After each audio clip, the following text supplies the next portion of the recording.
Good morning. Can you hear me? No. If you can hear me, show me with a hand up real quick. All right, cool. Thank you. Good morning. Thank you for being patient while we worked through our technical difficulties. And first and foremost, welcome back.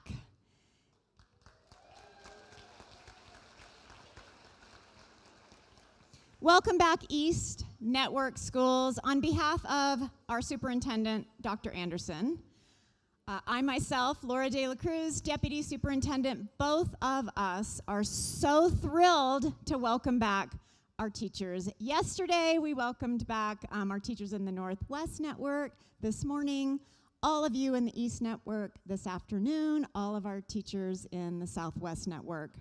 We're so excited to have you here, and the buzz in the space is filled with positive energy. You've clearly been enjoying connecting with each other. I'm so glad about that. It's feeling like the back-to-school energy that we all remember from years past. I know it's going to be an awesome school year ahead. In BVSD, one of the best, if not the best school districts in the state,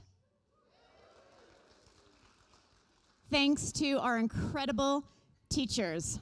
Hey, real quick, can we take a moment to welcome all of the new teachers who are joining us this year?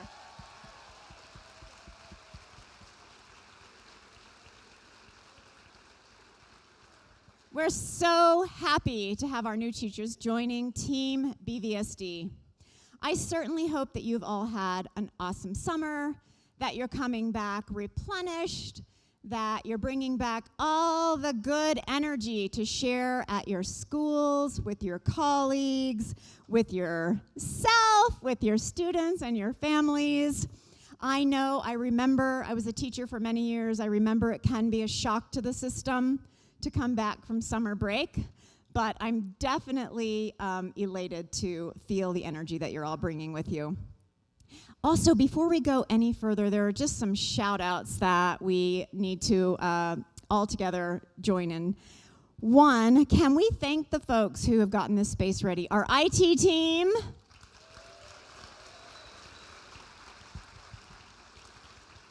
Our custodian team.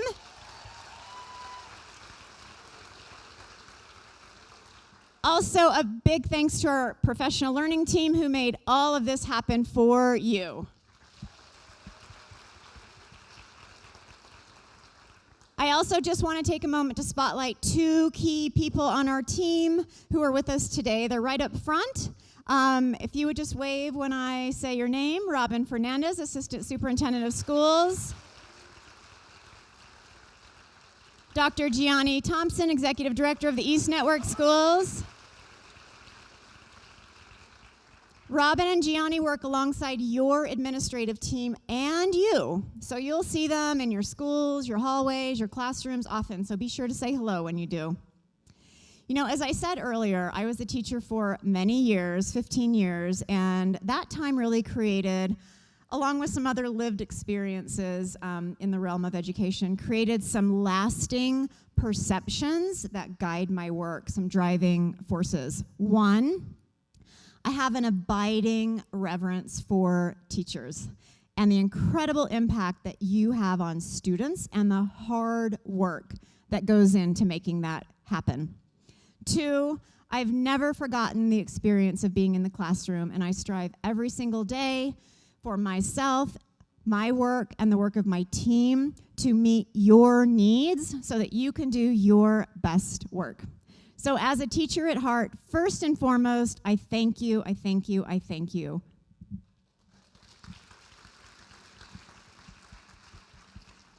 As I said, we are starting this year strong.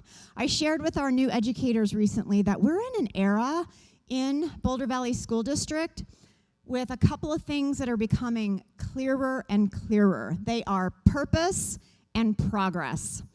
With our purpose, we're on a mission to make sure that every student, no matter their circumstances, has the experience of grade-level standards-based instruction and access to advanced coursework and opportunities in every classroom, in every school, every day.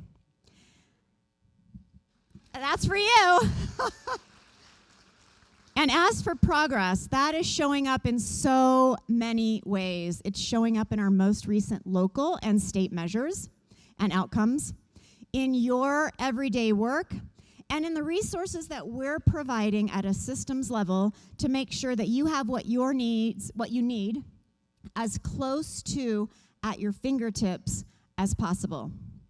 Our outcomes show us that many of you are putting intentionality into precise instruction and interventions, that you are being sure that more students have more access to more advanced opportunities.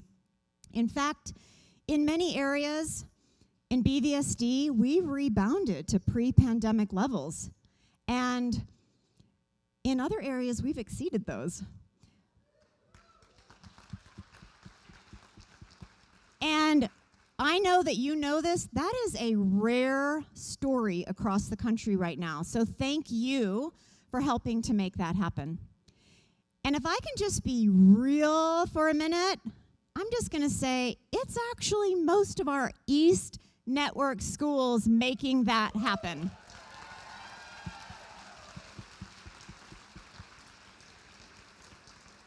You are setting the pace for the rest of the district. You are showing the rest of us how it's done.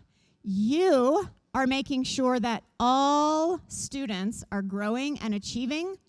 You're setting the bar high so that the rest of our schools can learn from your practices and your progress. So let's hear it for you.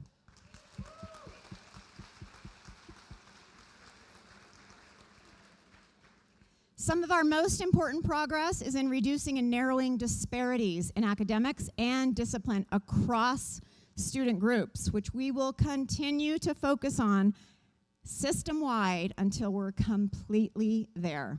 So we have good work and important work ahead as we lock arms in our clear purpose and progress.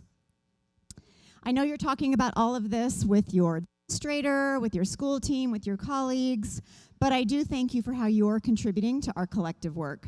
You are making a difference, not just in the lives of your students, but the lives of their families, their communities, and generations to come.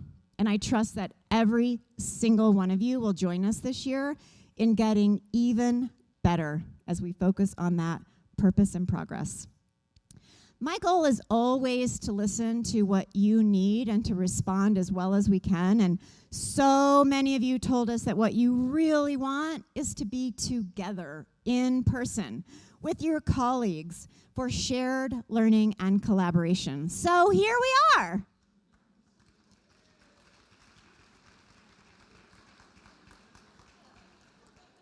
And we have a great day lined up for you. When we were planning today, we wanted to be sure that we could curate a meaningful experience for you. And we knew that in order to do that, it had to be, in order for it to be really relevant, it also needed to be very cognizant of the unique educational era that we're in right now. We know that the last few years have been tough. We know there have been some continuing challenges. If we think about all that's going on with culture wars, the polarization, and even weaponization of varied perspectives, the amplification of angst among kids and adults, with these complex dynamics, sometimes it can be hard to find that common ground. But I truly believe that the essential common ground that most parents, most community members, and most educators believe in is that we all want all students and adults to feel valued and to know they matter. For you to feel valued and know you matter. So along with our students' well-being, we're centering your well-being. And as much as we want to be sure that our students know they matter, we want you to know that you are significant, you are valued, you belong here, and you matter.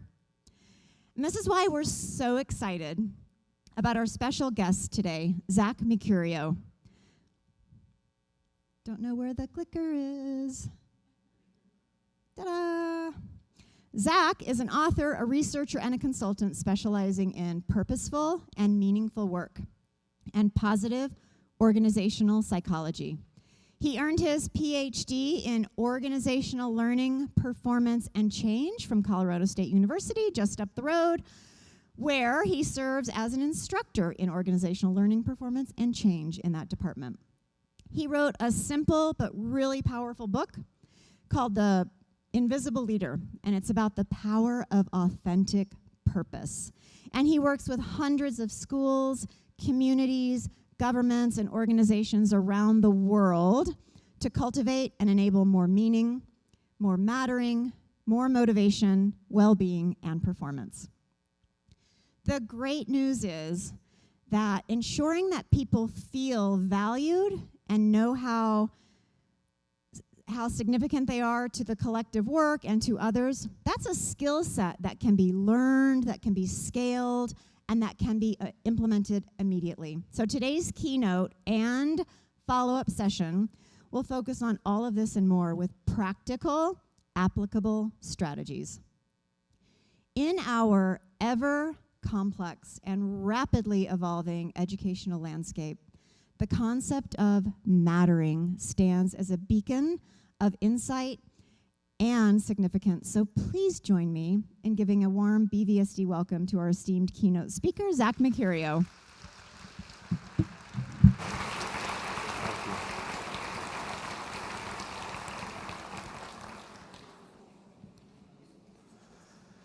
Well, I know how fun it is to be in the audience and watch people scramble with technology.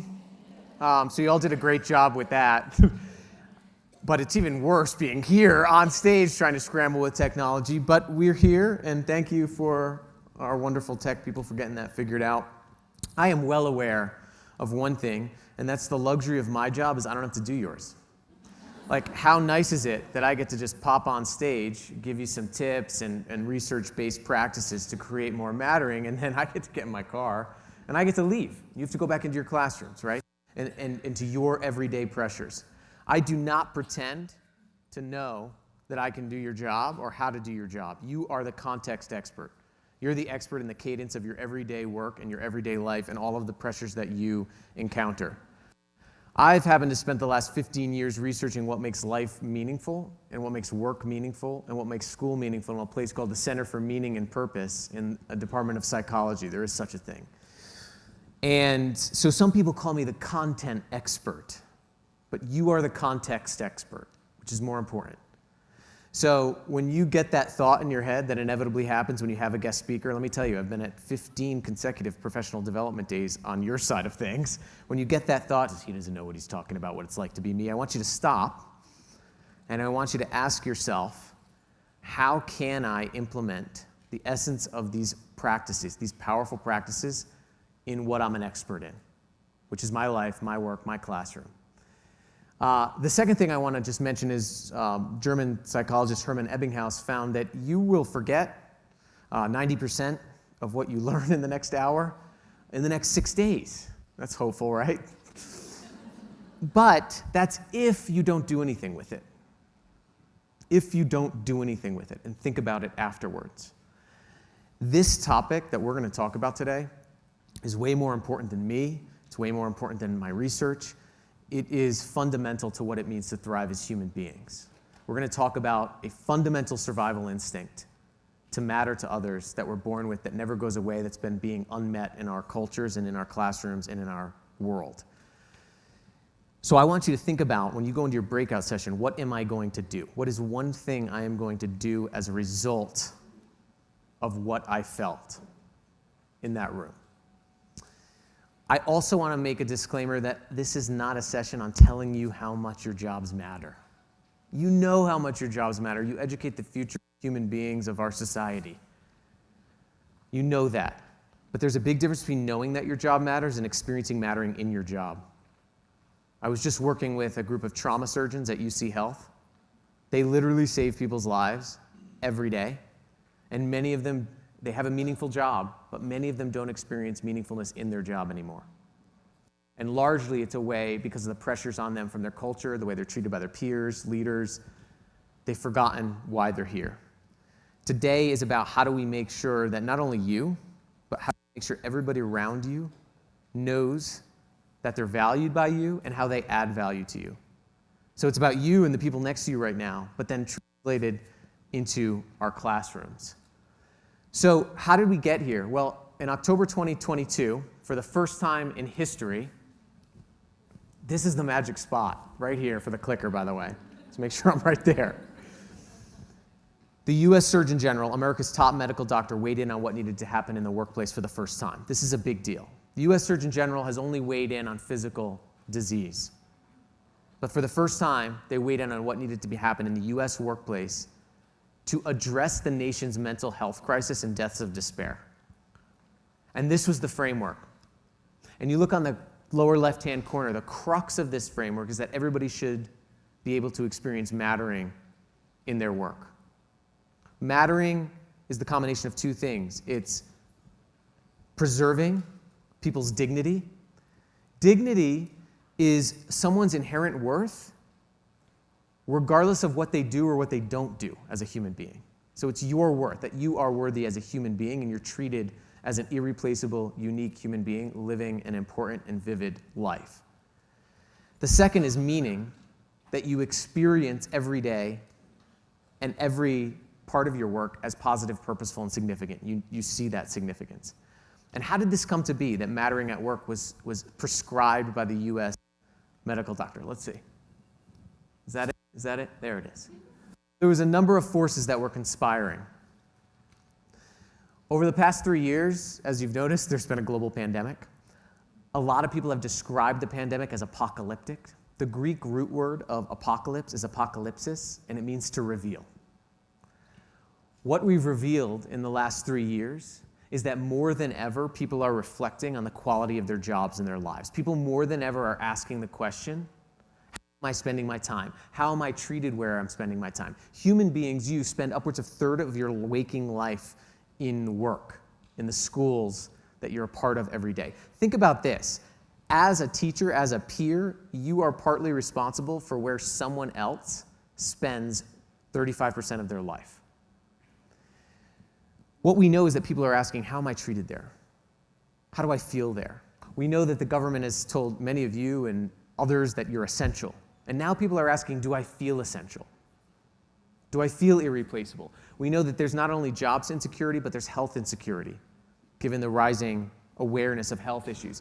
We have the unemployed returning to work, many of whom might be in this room, potentially as a new teacher right now. We have rising calls for social justice, rightfully so. All of these things are coming together for this moment right now in this room, which is addressed.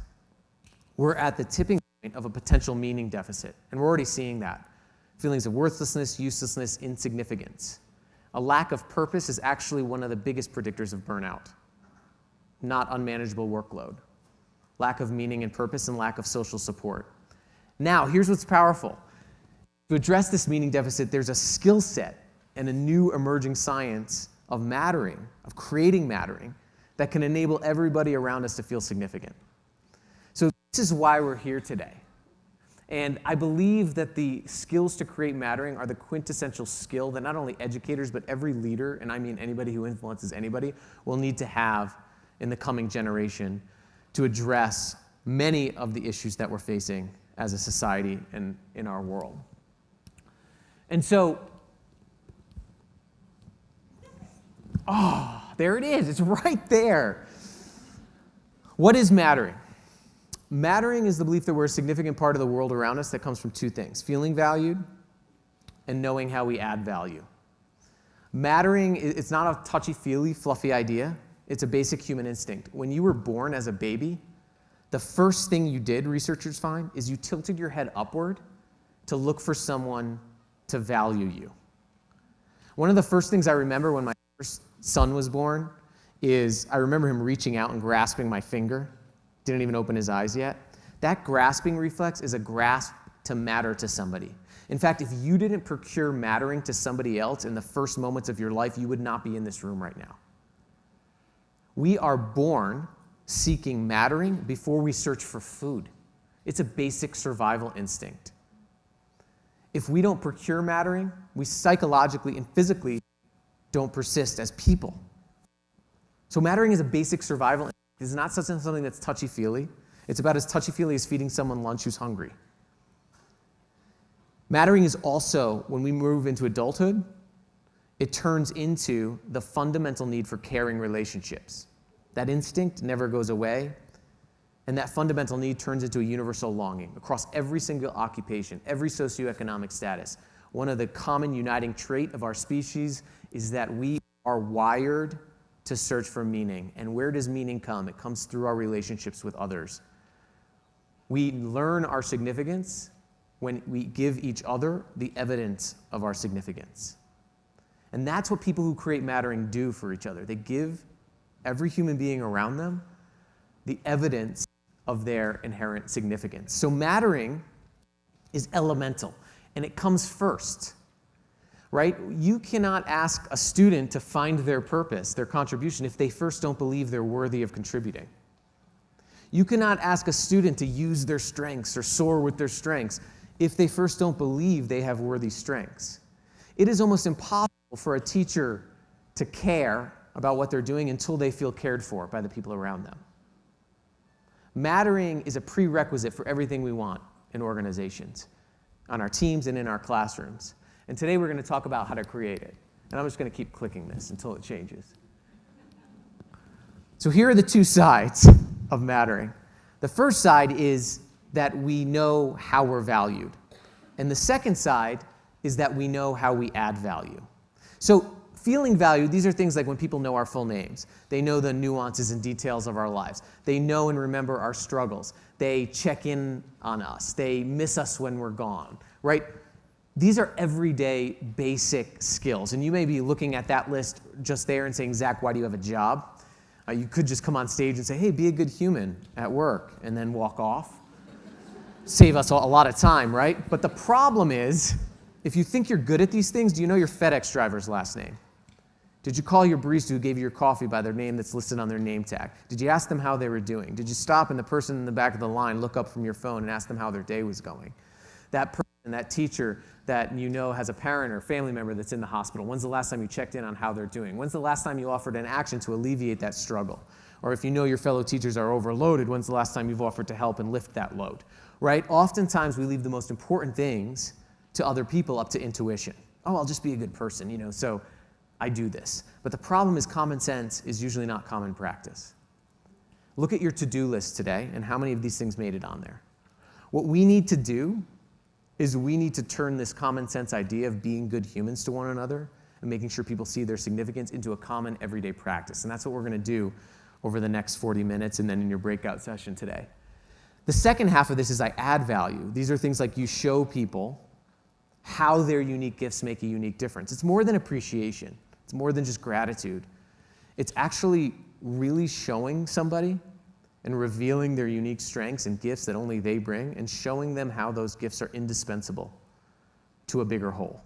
It's giving people real responsibility. It's asking people for their voice. It's listening to their voice. And returning to these things is critical. And again, the big problem is that common sense is usually not common practice. And how do we know that?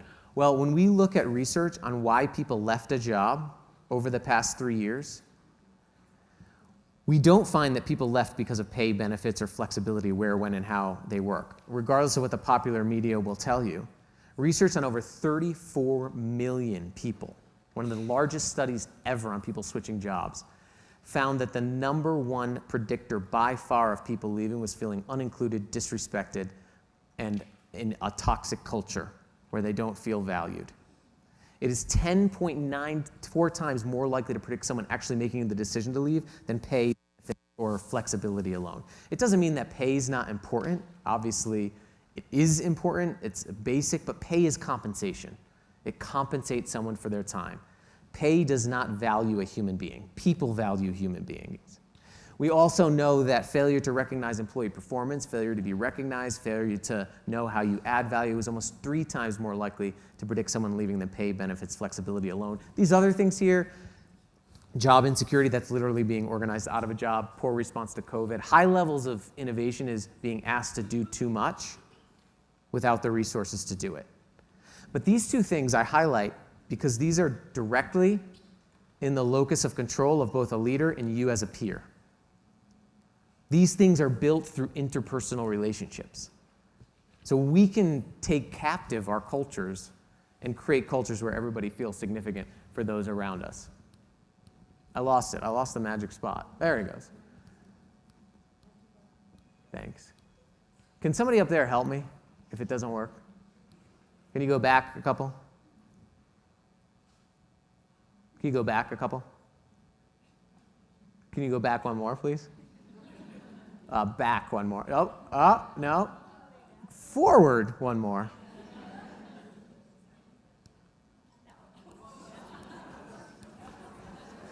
Okay. That was fun.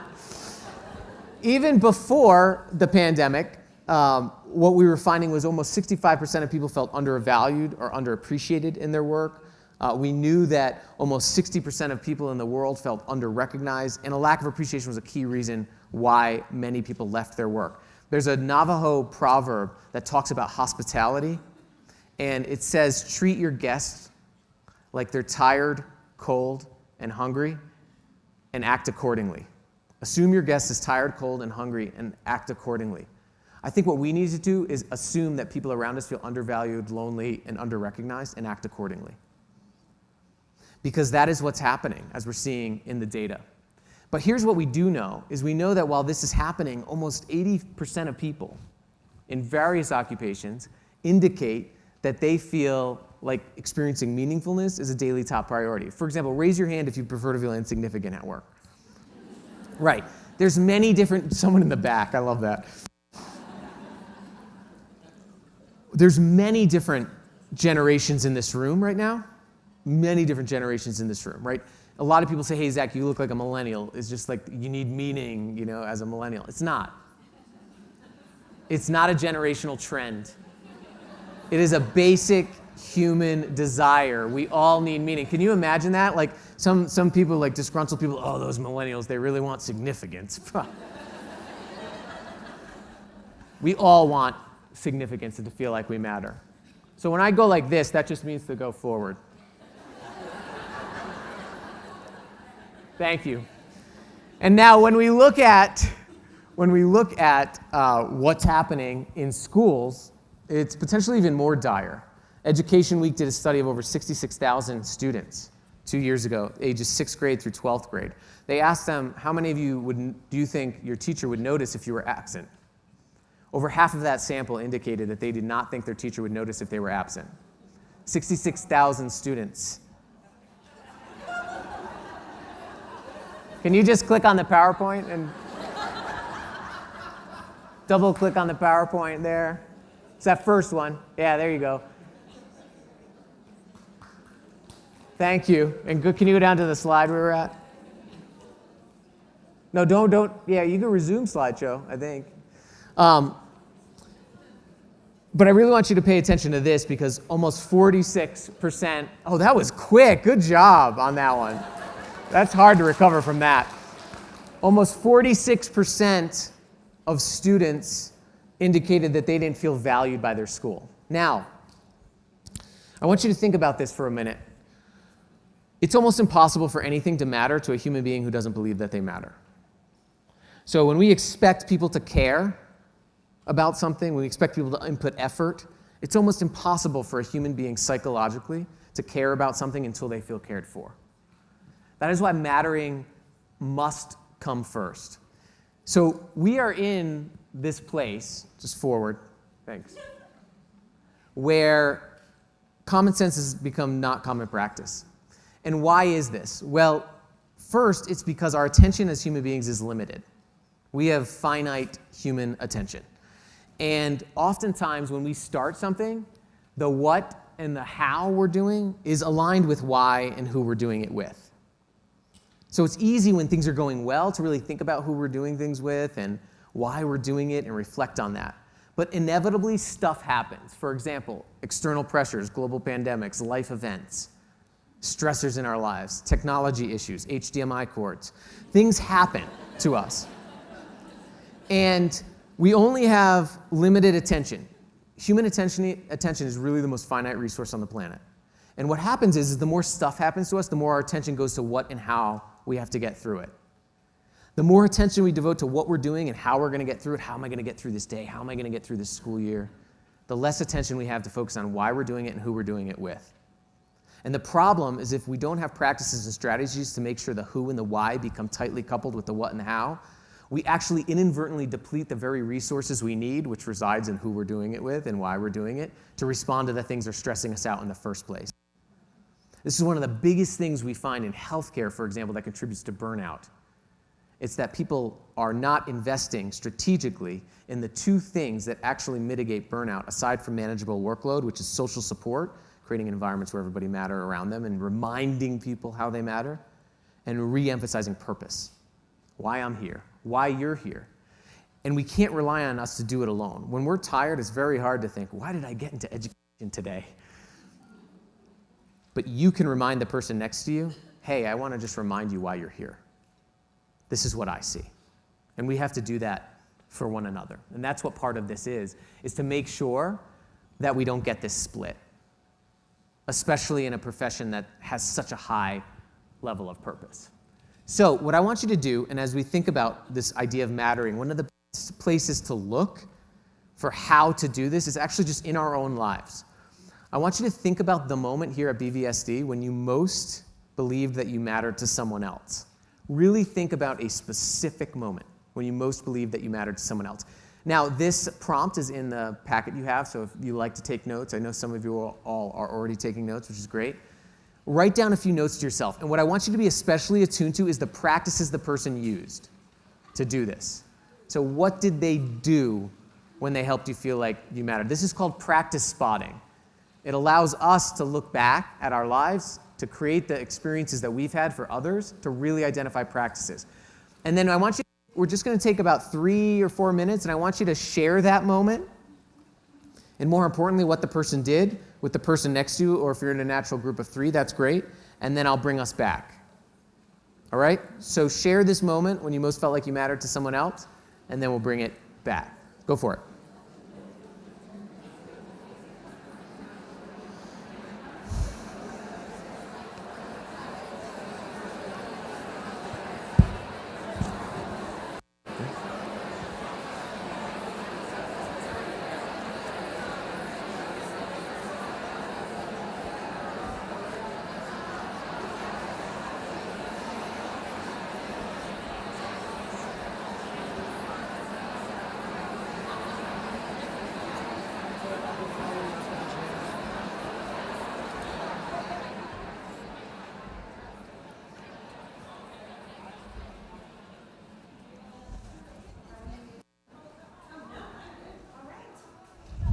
How do I get up to the... Up to the top? Yeah, the top.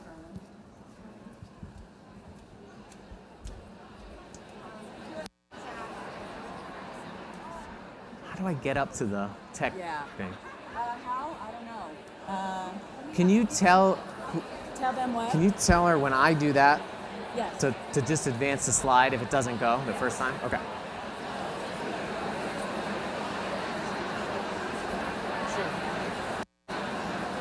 If it doesn't go. Yeah, so like when I do that, okay, all right, she's got it.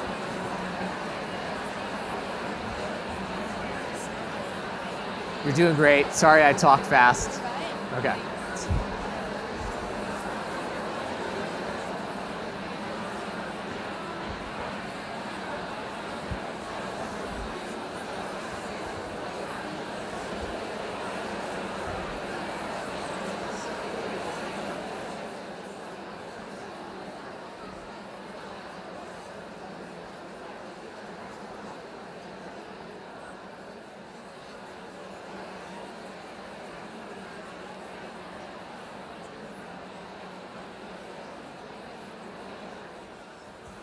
All right, just about 30 seconds, 30 seconds.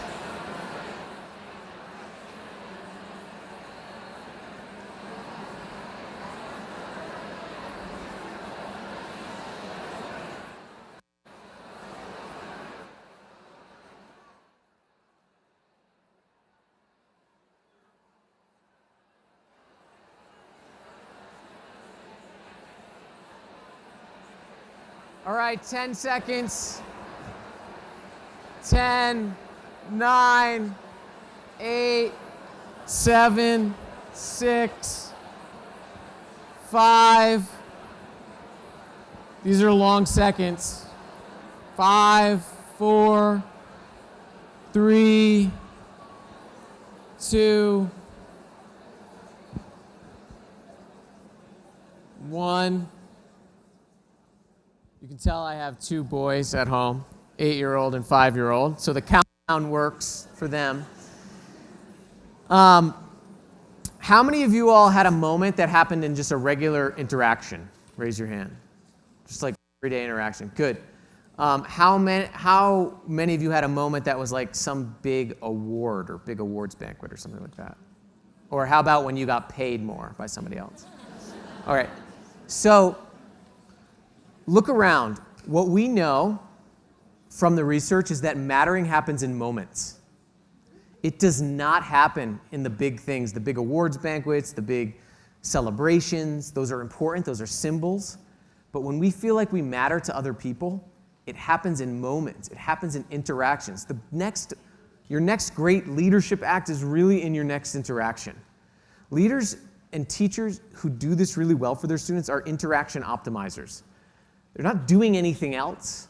They're optimizing the interactions they already have to make sure people feel valued and know how they add value. And there are a few things you probably notice. So the research on mattering reveals that there are 3 major practice areas that people do for us that create experiences of mattering. The first is when people notice us, this noticing area. Now, knowing people is not the same as noticing people. You can know your best friend and not notice that they're suffering.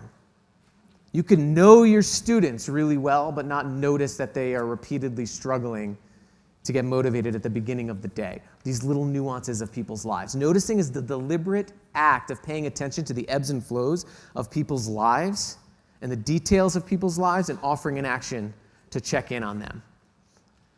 The second is affirming. Many of you probably felt like you mattered when someone affirmed you, when they showed you how your unique gifts made some sort of unique difference. Affirmation is much different than appreciation. Appreciation is gratitude for you being here. Affirmation is re-emphasizing the unique strengths and gifts that you bring and the indispensability of those gifts on the world around you. And then the last one is needed. Human beings are at their best when they're needed. We ask thousands of people across the world when they experience mattering in their lives, and almost always someone talks about being a caretaker for someone else, having to help in a time of crisis, becoming a parent. And why is that? When we have responsibility for another human being, we become optimized. We're built for it as people. When people feel replaceable, they will act replaceable. But when people feel irreplaceable, they act irreplaceable. So noticed, affirmed, and needed. Now, models are helpful. This isn't the only model of mattering out there. You probably do things that create mattering outside of this. But models are helpful because they give us a lens through which to see our work. We can ask this question now: do I make sure everyone around me feels noticed, affirmed, and needed? And at the end of this session, when you go into your breakouts, you're going to do a self-assessment and assess yourself on the frequency at which you're doing the behaviors for others in each of these.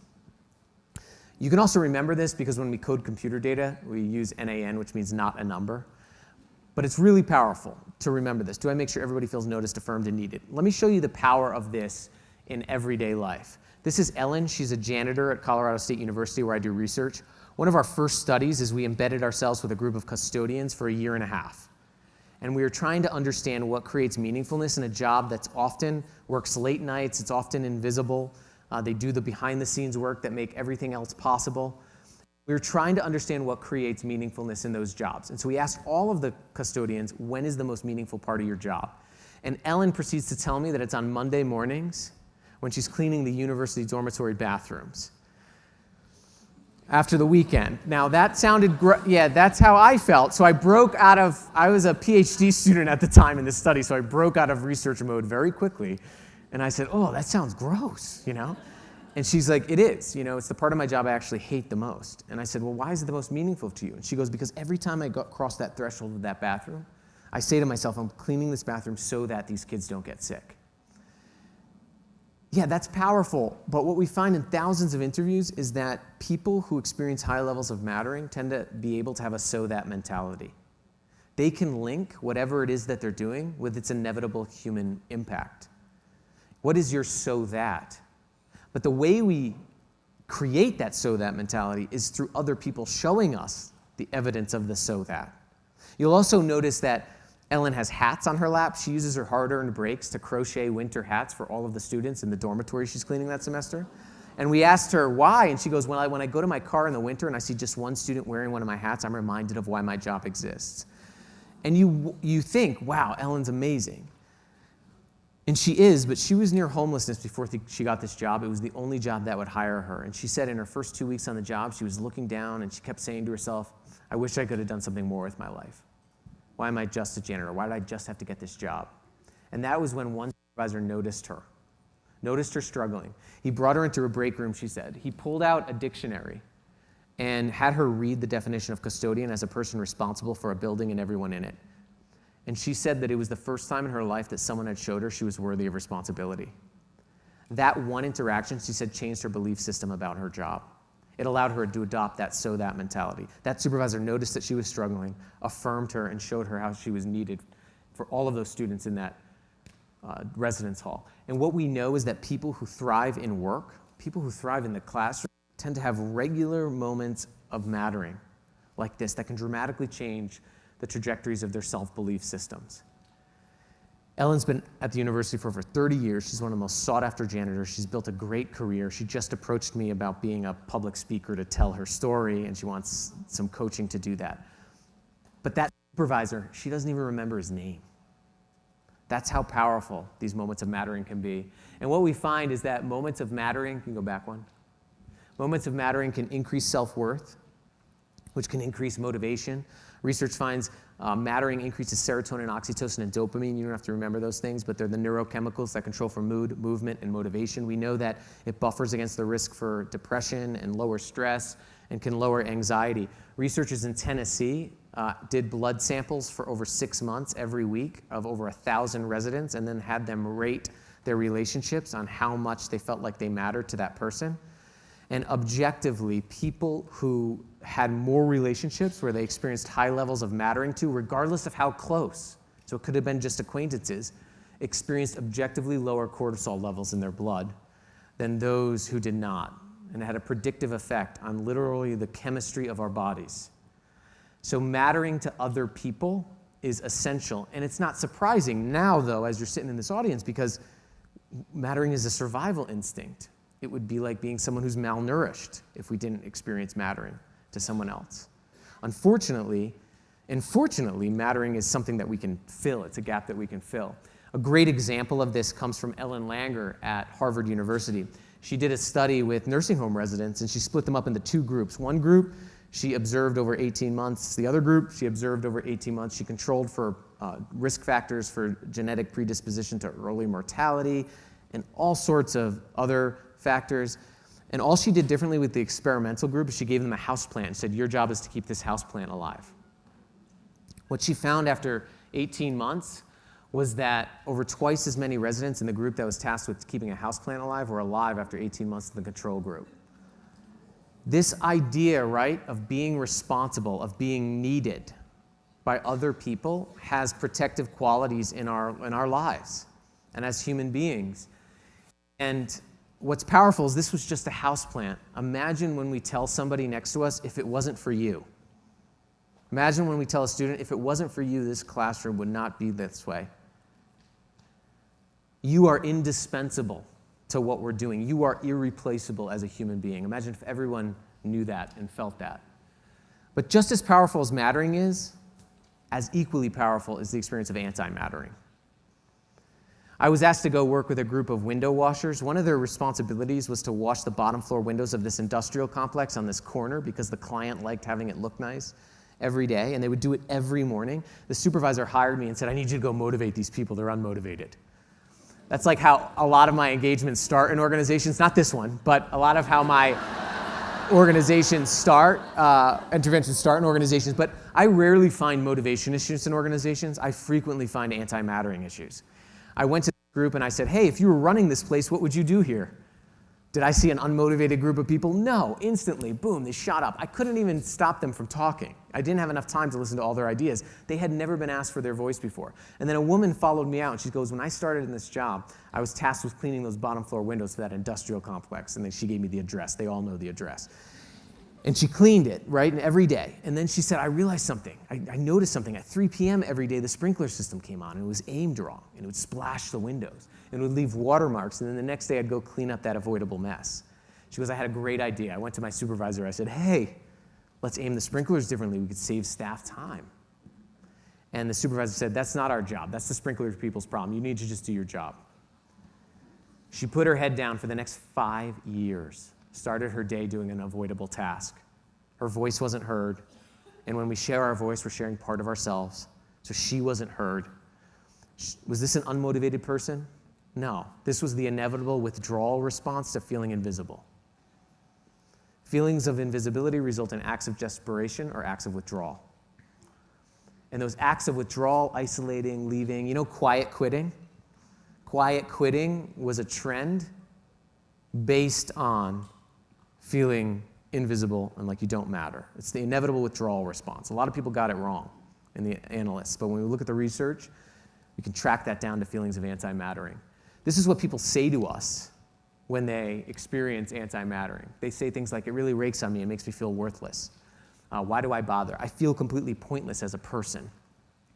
When we experience even moments of futility or like we don't matter, we can apply that to ourselves as well. Now, you may be thinking, like, those supervisors, they're terrible, right? Your classroom, your team, your school probably has some sprinkler issues. Not literally sprinkler issues, but there are issues.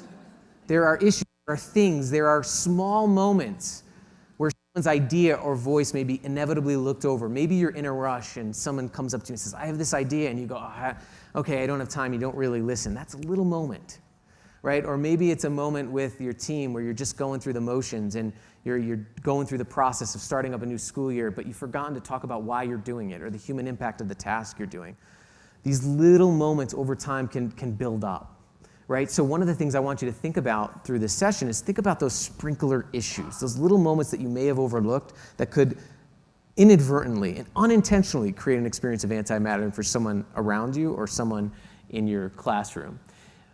Because what's really tragic about this is when someone doesn't believe that they matter, it's easy for nothing to matter. I mentioned this, but feelings of invisibility lead to two things. They either lead to acts of withdrawal, isolating, quiet quitting, withholding, isolating. The ultimate withdrawal act is leaving a school, leaving a job, leaving a family. That's the ultimate terminal withdrawal act, is leaving. And research finds that feelings of invisibility almost always result in acts of withdrawal, or they act in loud acts. When people don't feel like they matter, they sometimes do things to show people, yes, I do matter. Disagreeableness, gossip, complaining, blaming, protesting. You all know this because you're teachers, but child psychology for the last 50 years has found that acting out, conduct issues are usually a result of lack of care and attention in other areas of life. Anti-mattering. The same is true with adults. Feelings of invisibility will either result in acts of withdrawal or acts of desperation. But there's hope, because creating mattering is a skill and it's a practice and we can learn, and this is the skill that we're going to be talking about over the next 15 or 20 minutes today. Those 3 skill areas, noticed, affirmed, and needed, that's the model, what we're going to look at. And we're going to look at some interpersonal skills that you can immediately implement that research finds to create mattering for the people around you. I hope this will benefit not only just the person next to you or your classroom or your school, but I hope it'll benefit the line for coffee that you're in, the person in front of you, the barista, the delivery driver. You all are going to go back and ask their names now when they deliver your package. I know that. The person that you're on a plane, you know those people that come off. You want to see invisibility in action, go to the airport. The people that come on the plane to clean, how many of you all looked at them in the eye and said thank you? Or the construction worker flagger with the stop sign, and everybody's like, oh, why isn't it going to turn it to go? I have to wait here. How many of you gone out your window and say, hey, thanks for doing this? Make sure I have a road to drive on. These little things can start making a huge difference. So let's jump in. We're going to jump into our first practice area, which is noticing people. So, again, there's a big difference between knowing people and noticing people. Noticing is the deliberate act of paying attention to the ebbs and flows of people's lives and offering an action to show them your thought about. One of the best examples of the noticing process comes from a 5-year-old boy who was growing up in Brooklyn. He was the son of a single mom. His mom would drop him off at the Brooklyn Library for childcare every day and then leave. And he only had one toy growing up. He said he had a really rough life, and his toy was a deck of playing cards. So he'd go to this library, he'd shuffle this deck of playing cards that he didn't even know what he was doing with, and then his mom would pick him up and he'd go home. Well, after about a week of going to the Brooklyn Library, the librarian there noticed that he had been there and came up to him and said, "Hey, we just got a book in on how to do a card tricks. I noticed that you bring these cards every day. Would you like me to read it to you?" She sat down and read him the book of card tricks. He learned a card trick. He showed his mom when his mom picked him up. His mom was floored. He said he hadn't seen his mom smile that big. He can't remember. And he became addicted to that feeling. Well, that young boy grew up to be David Blaine, the world-renowned magician and illusionist. And David Blaine talks about in his memoir that if it wasn't for that librarian noticing him, he would have never realized this passion that he had. But let's dissect the leadership practice of the librarian. 1, she had thousands of people that she sees every day. It's a public library in New York City. She noticed something unique about him. 2, she thought about him when he wasn't there. And 3, she showed him an action to show him that he was thought about. What she did is she scheduled her good intention, right? She thought about him, said, "Oh, he might like this card book," and then actually did something. Those are really the 3 practices of noticing. Noticing someone, thinking about them, offering an action to show them that they're thought about. Mattering can change the trajectory of people's careers. It can also galvanize teams. Can you go back one? This is Ernest Shackleton's crew. And Ernest Shackleton and his crew was on a ship called the Endurance, exploring Antarctica in 1915. And the ship got stuck in a block of sea ice and was slowly being crushed behind them. I don't know why they posed for a picture. I would not be like, "Hey, let's get around." It's a great picture. But it was almost certain death, right? And this ship was being crushed behind them. Now, if I were Shackleton in the lower left, I would have given some big speech, right? "Hey, we're going to survive. Let's make it through." But when we look at the diaries at the time, we find something really remarkable. He was a noticer. What diaries say is that the first thing he did is he went around to each individual crew member and asked them when their birthdays were. And he made note of it. He asked them who they were going to miss from back home. He asked them what their favorite holidays were. And he would take out stores of food that they were preserving and create these mini birthday parties for people's birthdays. He knew one of his crew members liked American football, so he had American football games on the ice as the ship was being crushed behind them. He went up and scrubbed the deck of the ship with people who were responsible for scrubbing the deck. He talked about science to the scientists. He talks about the astronomy to the people who were studying the stars during that time, and then navigation with the navigators. He took an interest in what people were interested in. He sailed for help for almost 6 months and left them on Elephant Island. And he finally came back and he had found help. And he didn't say, "Hey, we're saved," but diaries say he came in and checked in with each individual crew member. This was the only Antarctic expedition during that time that didn't lose a single crew member. One of the diary entries of a crew member said that was the best year of my life. Okay, that's really remarkable, right? I mean, but when it's a remarkable story. I highly recommend the book, The Endurance, because it shows that when people feel seen by us, when we feel seen by other people, we'll do anything. I got to work with special forces officers in Washington last year, and one guy said to me, he was an officer, and he said the key ingredient for performance of his unit is love, right? When people feel loved, when they feel noticed, when they feel seen, when they feel known. So noticing is this deliberate act. So here's some things. Make eye contact and create the space to actually notice people. You have to create the space to ask questions that actually give you data about people that you can then feed back and notice them. Oftentimes we're rushing around and we don't create space and time in our schedules to really do the noticing work. The second thing is to ask about, remember, and check in on people's personal details. The key is to remember and check in. If you're not going to remember it because you got too much going on, write it down. Put it in your phone. Put it on your calendar. I'm the nicest person in the world when I'm out walking my dog. I think about all the people I should thank, all the letters I should write, the phone calls I should make, and I get back to my office and I'm like, I got my to-do list. And then I'm like, I'll do that Friday. It's amazing how we put off kindness more than we put off responding to emails. And so schedule your good intentions.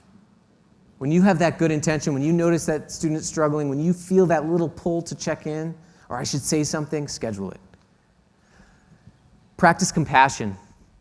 Compassion is empathy in action. We like to talk about empathy, which is understanding someone's struggle or what someone's going through. Compassion is empathy in action. It's offering an action immediately to alleviate that person's struggle. It can be as simple as this. I was observing a Zoom call with a team, and the leader asked everybody how they're doing, and they started going around. This one woman said, "Oh, I'm really overloaded. I'm stressed right now." It would have been easy to just say, "Oh yeah, that's how it is," you know? It's amazing how we normalize despair sometimes. It's just like, it's teaching. It's just a tough job. We just got to get through this week. Instead, what he did was he said, "Hey, you know that meeting we have on Friday? Why don't you take that off to get caught up on your work?" Instantly, the Zoom room changed, like people's nonverbals relaxed. That's compassion. It doesn't have to be big moments, but you know when people are going to struggle. You know the ebbs and flows of your teams. What do you have to alleviate that struggle? Ensure people feel heard and appreciate people's small, everyday acts. Here are a couple practices that you can use immediately. The first is to make noticing a process. I got to work with a distribution center team. They had 19 teams. They were scoring really low on their engagement surveys, except for one team in the center. We went up to that team and said, "What do you do here? What's going on this team?" And they said, "It's our leader. She'd do anything for us. She just gets us." So I asked her, I said, "What are you doing? Can you just teach everybody else how to do that? Make my job easier." And she pulls out this moleskin notebook and she goes, "This is my practice. Every Friday morning, I write down each of my team members' names and I write down one thing they shared that week about their life or about a struggle they were having, a kid starting a new sport, whatever it is. And then I spend about 5 minutes doing that. On Monday morning, I start my week reading that list, reading the things that they talked about, and I schedule a 3-minute check-in with each of my 20 team members that week to check in on what they talked about specifically. That takes about an hour of her time. I'm not asking you to keep a personal logbook on the people around you or your students, but I am asking you to find something that works for you to make this a process. We have practices and procedures for everything else that matters in our organizations and in our classrooms, except usually for what really matters to human beings. So what's your process for noticing people? The second is make sure that you're asking better questions. If we can not ask this question as an actual question, "How are you?" that would be great. I travel a lot. I have an 8-year-old and a 5-year-old. I don't know where I am half the time. If someone asks me, "How are you?" I say, my brain just overloads and defaults, "Good, you?" Right? And I give that blank stare. When I ask my kid, "How was your day?" they have to recount the 12 hours of being a human and then give me an answer. I'm expecting them to give me an answer. It's not going to happen. Ask questions that people can actually answer that give you data. If someone asks me, "What has your attention today?" I can tell you. If someone asks me, "What kind of day have you had?" I can tell you. If someone asks me, "What do you need help with today? How can I help?" I can tell you. What have you been struggling with? I can definitely tell you that. What's been most meaningful to you today? Insert your own here. Where are those touch points? Where are those interactions that you have that you could optimize by asking better questions to give you the data to actually notice people? It sounds so simple, right? But it's not very easy because we have routines and habits in how we connect with each other. So reframing those connections can be powerful. And then practice authentic check-ins.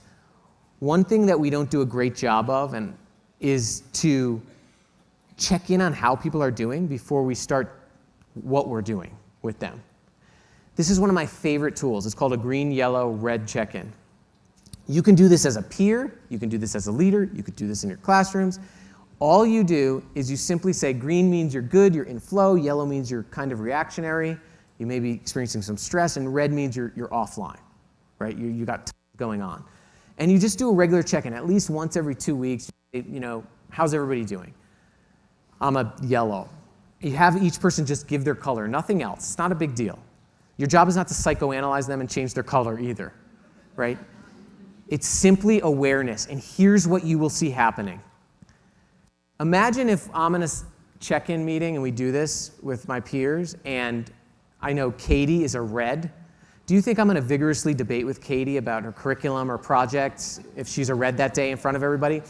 Probably not, but if I didn't know that, maybe I would. Or if I'm walking with Katie down the hall to our next meeting, Do you think I'm gonna know that Katie was a red and just think to myself, I hope she gets that figured out? She was a red. Probably not, right? I'm probably gonna be compelled to ask, hey, I noticed that you were a red. Is there anything I can do to help? What's so powerful about this is that when you create awareness of how people are doing in a non-judgmental way, you cultivate compassion and empathy amongst the people that you work with. Another reason why this works is that it helps you to know that colors change over time, and it gives people hope. Researchers did this with a group of nurses at an eye hospital, and now nurses have a really difficult job. This is how they start their jobs. I've been working in healthcare for a number of years, and nursing huddles typically go like this. Here's our new shift. Here's what's clinically going wrong in every room. Go, have a great shift. That's essentially what a nursing huddle looks like most of the time. But what researchers did is for one group, they just had them do this. For the other group of nurses, they had them go along as usual. What they found was objectively lower burnout, engagement over 6 months, and higher patient satisfaction scores for nurses who did this. Now, why is that? We asked them, and they just said, we're having better conversations in our break room, right? Because and social support is a key mitigator of burnout, aside from manageable workload. So it doesn't have to be this, right? This may feel odd to you. It doesn't have to be this, but what is your process of checking in with how people are doing before you jump into what you're doing with them? So what I want you to do is, as you move into the breakout after this session, is to think about who you need to notice more. And what could you do to help them feel more seen? I want you to really think about this question. Think of names of people around you, people in your school, people on your team. Who do you need to notice more? When we bring this to conscious awareness, you'll be surprised at what happens. There are two groups of people that we tend to under-notice. One is the high performers, the people that just show up, they don't make much noise, whether it's a student or a peer. Check in on how they're doing. The second is the people that we don't like. So, and I don't mean this like, what I mean by like is I mean we just don't vibe with. Our personalities kind of clash with them. I was doing a session for educators a few months ago, and someone after comes up and goes, a group of people says, what do we do with the office Eeyores? And I said, what do you mean office Eeyores? And she said, the people that complain about everything, or they always have like loud feedback. And I said, well, what do you do now with them? Well, they're like, well, we don't CC them on emails anymore. We like try to avoid them. And I was like, well, now that you know all of this about mattering, right? These acts of desperation, what's the last thing someone who's acting out probably psychologically needs? It's probably to be avoided. Create this cycle, right, of how we treat people and how we under-notice people. And so I want you to think about that, though. Who might you not vibe with that you may need to make an effort to see more or to hear more or make an effort to more meaningfully check in with them? Because once we can notice people, we can start to affirm them. So real affirmation is showing people how their unique gifts make a unique difference. Again, affirmation is different than appreciation. It's different than recognition. Affirmation is reminding you that you have a unique gift that makes a unique difference. One of the best practices we can use to do this is to give people the evidence of their significance through stories and collecting and telling stories of their impact on others. So that distribution center that I worked with, I like that I have a human clicker. Like I'm using this, but there's a human who's doing this. They distribute very small widgets that go to a medical device manufacturer. And one of the devices they manufacture is an MRI machine. Now, the people in their distribution centers are like 3, 4, 5 steps removed from the end impact. Often as teachers or as educators, I can count on my hands the number of emails I've gotten that says, you changed my life. I mean, I hold on to those dearly, but we often don't get to see exactly where our efforts go. And neither do your peers, right? And neither do students. Sometimes students can't see the upstream impact of what they bring to a classroom unless we give them a story to show them the evidence of their significance. This is what happened in this distribution center group. And I was working with all the distribution centers in North America. And I went in, and this group was miserable. In fact, someone was Googling my name as I was walking up and telling his friend, I hope this guy's not boring. What you don't understand is that as speakers, we can also hear what's happening. And I know that you're judging me like a million times a minute. I'm perfectly fine with it. But that's how bad this group was. And I just stopped the session. I said, why are you here? Why are you here? And one person in the front started crying, and she said, I've been here for 12 years. No one's ever asked me that question before of why I'm here, apart from what I do or what I get for what I do. And she turned to her group, and she goes, I was diagnosed with an early stage cancer last month, and I was in an MRI machine. I remember looking up at the Philips logo on that MRI machine. I remember that being imprinted on the boxes in our distribution centers. And she said to this group, I'm realizing right now that my job has existed for the last 12 years to save my own life. I mean, you talk about an antidote to employee disengagement. That room changed. What we did with that group is we took those stories down to the distribution center packers, the hourly wage earning packers. And every safety meeting, we told a story about an end person using what they helped create. And what was powerful is we saw lower turnover, higher engagement, all correlation, obviously. But what's powerful is that there was this yearning for meaning that was unlocked through stories. Where, when, and how can you collect stories of people's impact? It doesn't have to be on making an MRI machine or changing the world or changing someone's life. It can be, hey, let me tell you how your work enabled me and my work to be better, and let me show you how. Or as a student, hey, you pay attention every day. Have you noticed what happens to your classmates when you model that? Let me show you. Right? Where, when, and how can you collect and tell stories of people's unique impact? When we can show people how their tasks make a difference on other human beings, whether it's learning a rote math task or whether it's doing curriculum development, we do it better. Dr. Turner is a radiologist in Israel. He did a study with radiologists working from home. They get CT scans, they read the scans, and then they send them back. He split them up into two groups in an experimental study. One group, he attached the headshot of a patient to their scan. The other group, he didn't do anything. He was trying to objectively measure their performance. And what he found was remarkable. Those who saw the headshot of the patient self-reported they spent 60% more time interpreting the scan. They found 25% more incidental findings that would be important to the patient's future prognosis. And they wrote 30% longer interpretive findings. Don Yeager, educational psychologist, has found that students who have a transcendent purpose, meaning if they're going to school to help their younger sibling know that they can go to school if they're first generation in college, or if they can attach what they're learning on a routine task to who they want to be in the future, that they objectively have higher GPAs, perform routine tasks better, and learn faster. When we have purpose because we're built to it, when we know that that's our significance, we become better and we become optimized. One of the best ways, and one of the best places to tell stories of people's significance is through something we do every day. How many of you all say thank you or good job to people every day? Give praise. Good. Here's a new rule. At BVSD, if every time we say thank you or good job to a peer or a student, if we could take one step further and show people the difference that they make and how they make it, it can make a massive difference. Instead of just saying thank you or good job, show people the difference that they make and exactly how they make it. And here's a great way to do that. It's called an SBI model. Anytime you say thank you or good job or give affirmation, describe the situation, when and where it occurred. So when and where it occurred. So for example, at the beginning of the session today, when I walked up to the building, Katie, okay, the beginning of the session, I walked up to the building, Katie. I then become the person who doesn't say thank you at the same time every day, right? I'm a noticer. The second is to describe the behavior and name 2 or 3 strengths the person used. So for example, when I came at the beginning of the session up to the building today, Katie was there as she was yesterday, welcoming me. She had open body language. She smiled at me. She said, welcome. And I could visibly see that she was glad that I was there, probably because she didn't want her speaker not to show up. But she was glad that I was there, right? But she was intentional and she was positive. And then third, describe the impact. Describe the impact that it had on you or someone else. So here, let's put it all together. Katie, when yesterday or today when I showed up at the beginning of the session, you greeted me, you had open body language, you smiled, you said welcome. I could really tell you were being positive and intentional there. And that welcome, that as a speaker coming in to talk to 500 plus people that they don't know, is so important to make them feel at ease. And when a speaker feels at ease, I can give them, information that they could use to potentially change the trajectory of like a student's life.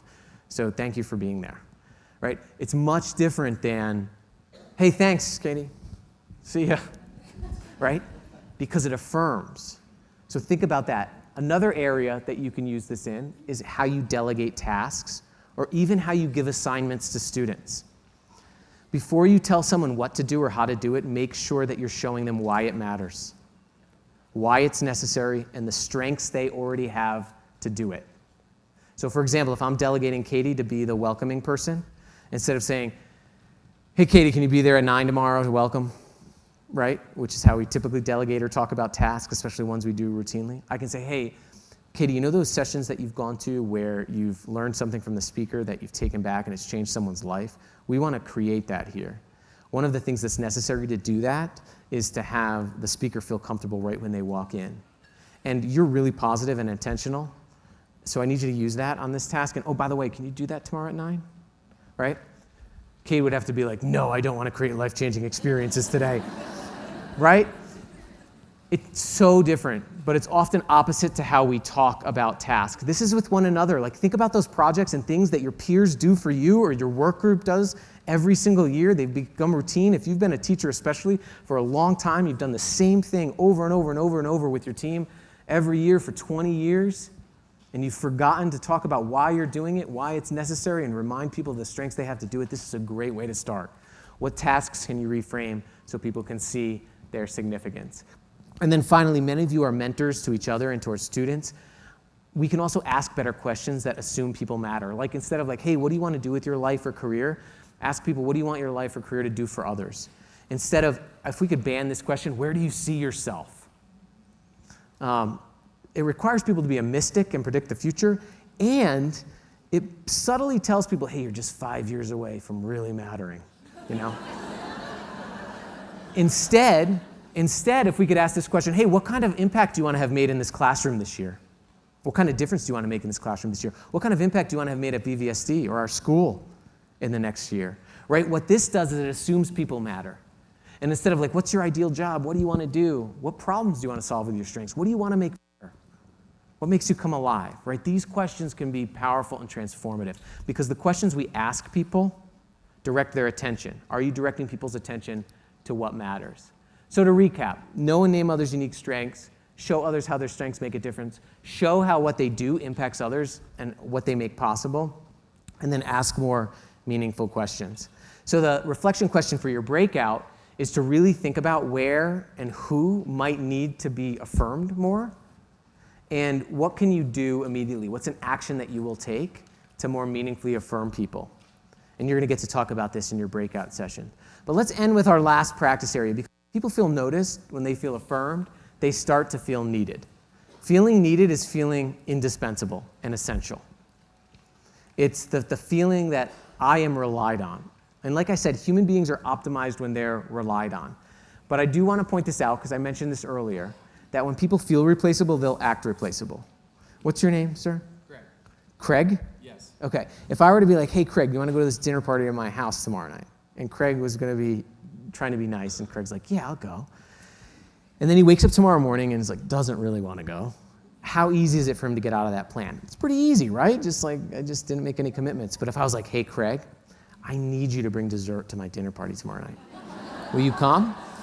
And Craig's like, yeah, I'll go. And then tomorrow morning he wakes up and he's like, I really don't want to go to that dinner party, but Zach needs me to bring dessert.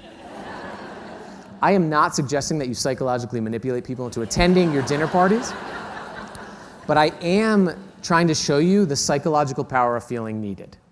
When you think of absenteeism, when you think of a lot of these issues, when you think of low commitment, ask yourself, does that person feel like they're relied on?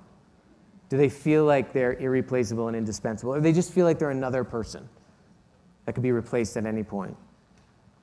Feelings of irreplaceability often result in acts of irreplaceability. People leave. People won't commit. They won't show up. So one way to do that is to make sure that people know how they're indispensable to some bigger reason, some bigger goal. One of my favorite stories comes from when John F. Kennedy was launching the Apollo missions. He went to a space center and he accidentally went into a mop closet before a speech, and he went up to a custodian and said, hey, what do you do here? And the custodian very calmly said, oh, I'm putting a person on the moon. Went back to his work. What's powerful about that story is he just got it, right? He just got the purpose was clear. But that's a nice story to tell in a talk, but at the Wharton School, they did an archival study of how NASA got over 300,000 contract workers to be bought in to a mission nobody knew was possible, to put a person on the moon by the end of the decade. And what they found was remarkable. In almost every NASA facility during that time, they had what was called a ladder to the moon on the blackboards that would show the work group's monthly tasks and then show tangibly how that task enabled a measurable objective, how that measurable objective enabled a higher order measurable objective, and ultimately how those objectives would put a person on the moon by the end of the decade to advance science. Think about this. If you have a classroom philosophy, classroom purpose, if you have a purpose on your team, the purpose of BVSD, does everybody know how what they're doing actually tangibly is indispensable to that? This is a practice called laddering. It's a way of thinking. It's a way of communicating. You can also draw like a ladder, like here is how we create this classroom environment. Here's your role in it. But it's powerful because it visually shows people measurably they're indispensable, right? It's different than just saying, hey, we need you. You're our greatest asset. You're showing them measurably that they are indispensable and their work's indispensable. So show people how they're indispensable to some bigger reason, bigger purpose. Say, if it wasn't for you. These are the most powerful 5 words you can say to somebody. If it wasn't for you. Think about the last month of your life. How many times have you said that to the people that you rely on? Oftentimes we take it for granted that people show up for us, but we are all interdependent. Hey, if it wasn't for you, this class wouldn't be this way. If it wasn't for you, this school wouldn't look like this. If it wasn't for you, I wouldn't have made it through my week. Write this down, send somebody, and if it wasn't for you, text message today, send them an email, tell them in person. And what you will find when you do this, when you say if it wasn't for you, you will see the power of what we're talking about in action.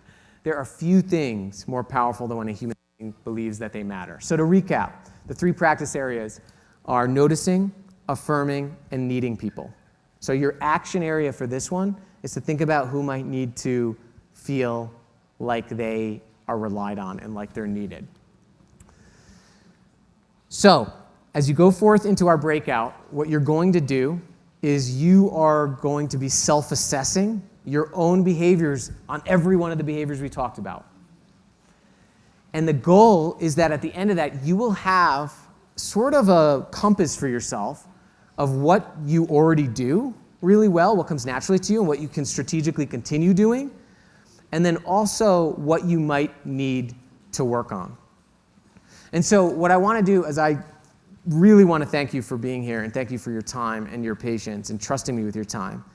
I also want to remind you that you and your work does matter, really authentically matters. If you are doubting right now that your work matters, just remember, just being on a team here, just seeing the people you see every day, you are partly responsible for where other human beings spend a third of their waking lives and how they feel in the place where they spend a third of their waking lives. And those people go home to families, to friends, and they're in our communities. When we create mattering, we are tapping into a primal human instinct, a fundamental human need, and a universal belonging. And I believe, and research is showing, it's the prerequisite for thriving, and I think it's an answer to a lot of what we're seeing in our world today. So thank you all so much. Have a great rest of your day.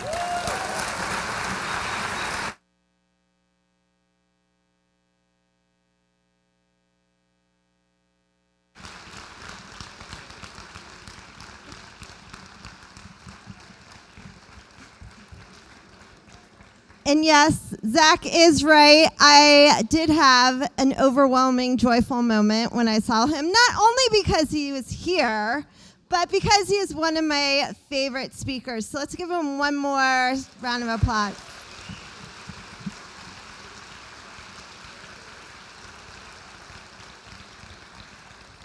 Especially under some technology pressure.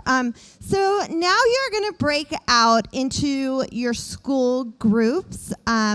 When you leave the auditorium, don't get up yet. You'll see there are numbers here. Those are the numbers where you're reporting. If your building has multiple rooms assigned, just pick one where there's enough space for everyone. You'll be doing a self-assessment, a debrief, and then you probably noticed we didn't have you sign in because attendance for this section will be taken via your exit ticket. It's a lot easier for my team to upload the data into my passport to give you instructional seat time. So make sure you fill in the exit ticket. If you have any problems, there's an email that you can reach out to, and we'll send it right away to you. But thank you so much for your patience with all the technology issues today. Have a great year, and go to your breakout room.